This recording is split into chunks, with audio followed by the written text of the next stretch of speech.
자, 그럼 여러분들은 얼마를 투자해야 되는 겁니까? 자, 정답은요. 예.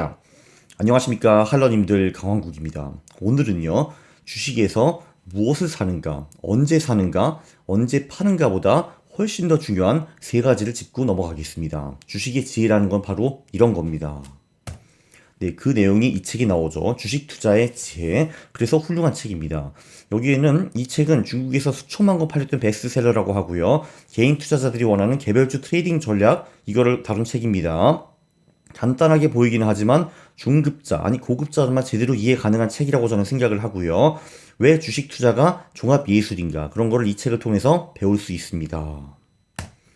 네, 세 번째로 중요한 거는요. 상승장에만 매수하라라는 겁니다. 이 책에도 하락장에서는 절대 어떤 주식도 매수하지 않을 것이라고 하고요. 이분 말로는 정상적인 주식의 흐름은 파동의 최고점과 최저점이 직전 파동의 최고점, 최저점보다 높다라는 거고, 그게 여기까지는 맞고 여기서 뚫렸기 때문에 여기서부터는 이제 비정상적인 흐름이기 때문에 주식을 팔아라, 뭐 이런 얘기고요. 이때 거래량도 같이 상승하면 좋다라고 합니다. 참고로 제 생각은 굳이 이렇게 차트를 보고 노력하는 방법도 있으나 그냥 최근 1년 수익률 또는 10개월 이동 평균 이런 거 가지고도 나름대로 상승장과 하락장을 구분할 수 있습니다. 그래서 상승장과 하락장을 가르는 최고의 지표는 없는데 나름대로 본인만의 기준을 세워서 가격이 그거보다 넘어가면은 상승장, 그때는 주식을 거래해도 되는 거고, 가격이 그거보다 낮다 그러면은 주식을 거래하지 않는 겁니다. 하락장에서는 주식을 하는 것이 아닌 거죠. 근데 무엇을 보는가? 제 생각에는 그 시장의 지수를 보면 됩니다. 예를 들면 내가 미국 주식을 하고 싶어. 그런데 그 S&P 500이 200일 이동평균 위에 있어. 네, 그러면 거래를 해도 되는 거고요. 아니면은 아래에 있어. 네, 그러면 거래를 하면은 안 되는 겁니다. 왜냐하면은 장 자체가 상승장이어야지 우리는 거래를 하는 것이 좋은 거거든요. 장 자체가 하락장이면은 거래를 아예 안 하고 쉬어가는 것이 훨씬 더 좋습니다. 자, 몇 가지 팁을 더 주더라고요. 책에서는 뭐 거시적 정치, 경제 상황 이런 걸 파악을 해야 되고, 당연히 우리나라뿐만이 아니라 다른 나라들도 파악을 해야 됩니다. 예를 들면 남미나 뭐 러시아 이런 데서 큰일이 터져가지고 주식시장이 작살나는 경우도 네, 많이 있거든요. 그리고 통화가 팽창하는가 이런 것도 중요하고, 대장주들은 지수가 고점을 치기 전에 하락을 시작한다라고 합니다. 반대로 소형주들은 네, 대세 상승장에서는 많이 튀지 못하다가 지수 고점 직전에 급등하는 경향이 있다라고 하거든요. 그 대장주에서 마지막으로 자금이 빠져나와가지고 소형주로 간다 이런 말입니다. 그래서 소형주가 급등을 한 후에는 네, 이제 더 이상 파워가 없기 때문에 주가 지수가 떨어진다 뭐 이런 얘기였고요. 한국 같은 경우는 특히 삼성전자가 지수의 15% 이상을 차지하기 때문에 지수를 보는 것보다는 상승 종목 수, 하락 종목 수 이거를 보는 게 시장의 방향을 좀 더 파악하는데 용이하다라고 저자는 주장을 하고 있습니다. 자, 두 번째로 중요한 거는 제 생각에는 리스크 관리인데요. 여기서 이 책이 좀 살짝 아쉬운 면이 좀 있습니다. 이 책에서는 손절폭은 10에서 20%로 추천을 하고요. 그리고 종목수는 3개에서 10개 정도 하라라고 하고, 그리고 손절매를 하는 그 포지션이 오면은 무조건 하라. 뭐 예를 들면 손절폭은 10,000원으로 그 10%로 잡았는데 내가 10,000원에 사서 9,000원으로 떨어졌다 하면 무조건 팔아라. 절대로 변명을 하지 말라. 이런 얘기가 있거든요. 자, 그것까지는 다 맞는 말인데 아쉽게도 가장 중요한 내용이 빠졌습니다. 그거는 제가 추가해드리죠. 이 책에서 가장 아쉬운 부분입니다.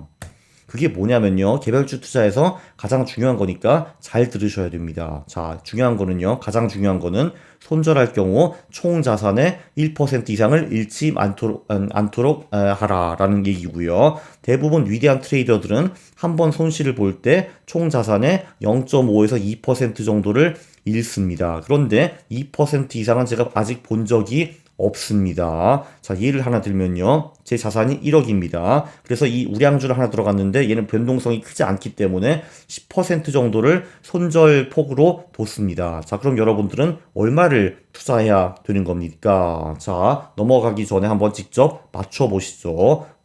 생각을 해봅니다. 자, 정답은요. 네, 정답은 네, 바로 1,000만 원입니다. 네, 1,000만 원 이상을 투자하면은 안 되는 거거든요. 그래서 최악의 순간에 자산의 1%만 잃는다. 이런 얘기고요. 왜냐하면은 우리는 1억이 있는데 1,000만 원을 투자를 하고 1,000만 원을 이제 10% 떨어지면 손절을 하는 거잖아요. 자, 그럼 우리는 100만 원을 손해를 보게 되는데 바로 그 100만 원이 1억의 1%입니다. 자, 이렇게 하면은 장점이 여러 가지가 있죠. 그게 뭐냐 하면은 자, 일단 내가 투자를 했는데 잘못돼 가지고 손절을 하게 됐다. 그러면 바람직한 거는 아닌데 어쨌든 네, 이 경우에도 우리 총 자산의 1%를 잃기 때문에 우리는 5연패, 10연패를 해도 자산이 충분히 남아 있습니다. 계속 재도전을 할 수가 있고요. 네, 그리고 두 번째 중요한 거는 이게 지금 1억에서 100만 원을 잃는 거기 때문에 손절을 하기가 아무래도 좀 더 쉽습니다. 예를 들면 이런 거예요. 우리가 1억 전체를 몰빵을 했다. 근데 10% 떨어졌습니다. 그럼 우리가 1,000만 원을 날리기 때문에 이게 굉장히 아깝습니다. 아깝기 때문에 우리는 손절매를 주저주저 하게 되는 거고 결국은 못하고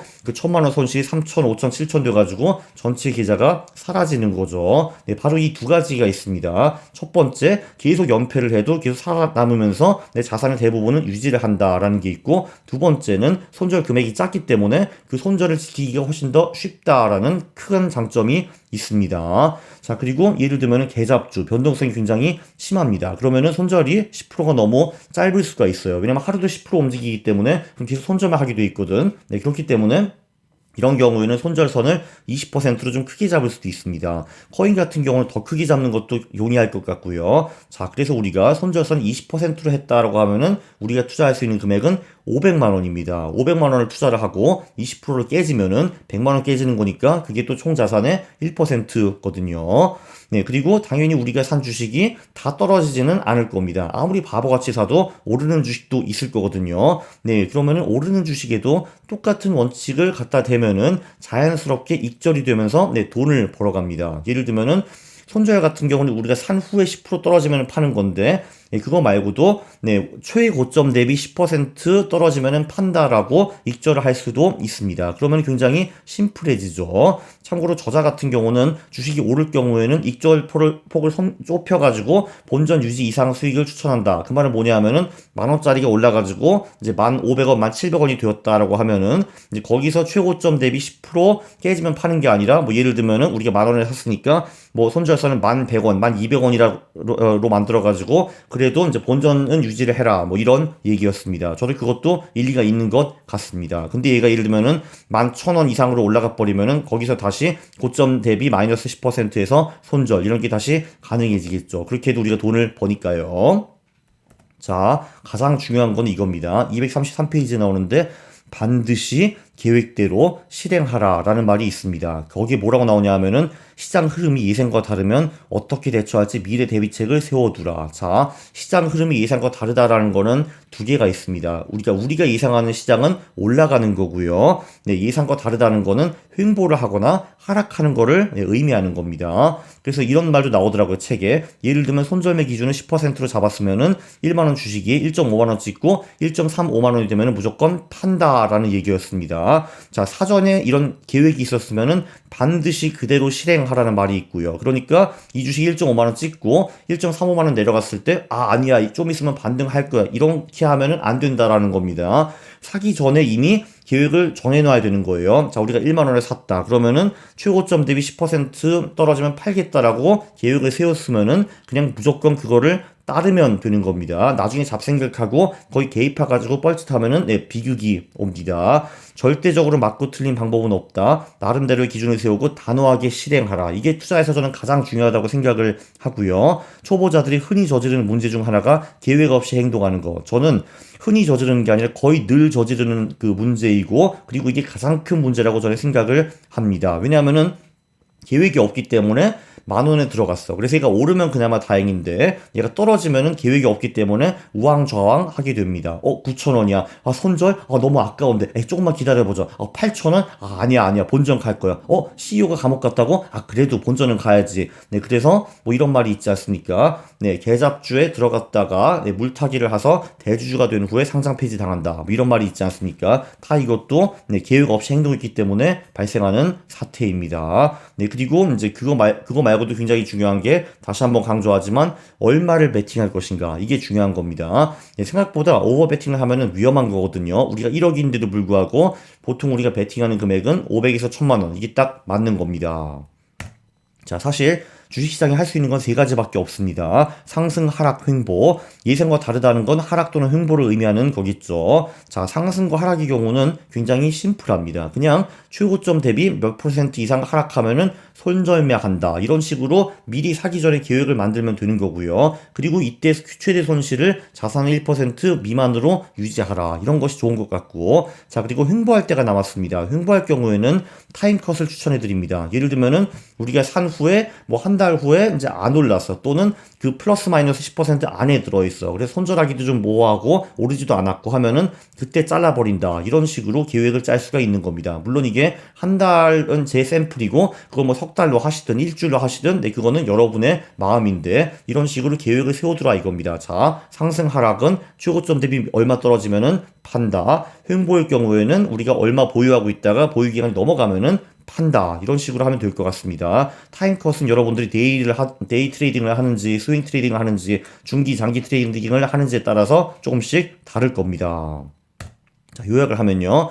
자, 제가 오늘 말씀드린 세 가지가 들어있는 트레이딩 책은 보통 좋은 책입니다. 그래서 이런 책들은 읽어도 되는 책들이고요. 자, 3위, 상승장에만 매수한다. 기준은 직접 정하거나 차트 거래량 패턴으로 판단한다. 자, 2위, 리스크 관리. 손절은 매우 중요한데 이 책은 중요한 게 하나 빠졌다. 네, 손절을 할 때 총 자산의 1% 이상을 잃지 말아라 라는 내용이 빠져 있고요. 자, 1위는 반드시 당신의 계획대로 실행을 하라. 자, 그 계획은요, 남이 만든 것도 아니잖아요. 당신이 만든 계획인데, 당신이 만든 계획을 당신이 따르면은 되는 겁니다. 자, 예를 들면은 하락이나 상승할 때는 최고점 대비 몇 퍼센트 떨어지면은 판다라고 할 수가 있고, 네, 또는 횡보할 경우에는 타임컷 이상 보유를 했는데 얘가 오르지도 않고 내리지도 않아 빠이빠이 하는 것이 네, 좋은 겁니다. 제 생각에는 이 영상이 최근 영상 중에서 가장 유익한 영상 중에 하나라고 저는 생각을 하는데요. 왜냐면 제가 아무리 자산 배분을 해도 여러분들이 계잡주, 개별주 투자를 하실 거잖아요. 그래서 그거를 해도 잃지 않는 방법을 제가 소개해 드렸습니다. 네, 동의를 하시면은 구독을 눌러주시고, 네, 그리고 좋아요를 누르는 겁니다. 싫어를 누르면 제가 매우 싫어합니다. 감사합니다.